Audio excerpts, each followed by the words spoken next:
কি হয়েছে তোমার? কি হলো? তোমার ভাইয়ের বউ যেটা রান্না করবে সেটাই অমৃত। আর আমি আমি যা রান্না করি নুন বেশি ঝাল বেশি, সবার মুখগুলো নিয়ে মানে পচা নর্দমার মধ্যে ডুবিয়ে দিই।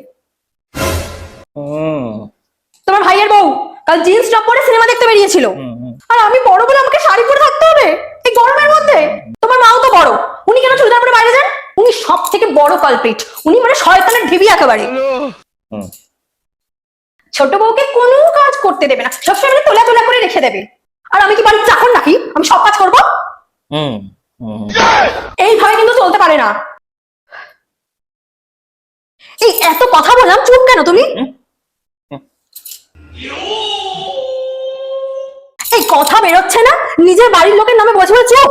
চুপ কেন তুই? চুপ কেন? কথা বল, কথা বেরোচ্ছে না মুখ থেকে। তুই কথা বলবি না তো? তুই মুখ বন্ধ করে থাকবি তো? মুখটা যেন সারা জীবন বন্ধই থাকে, যদি কখনো তুই মুখ খুলিস।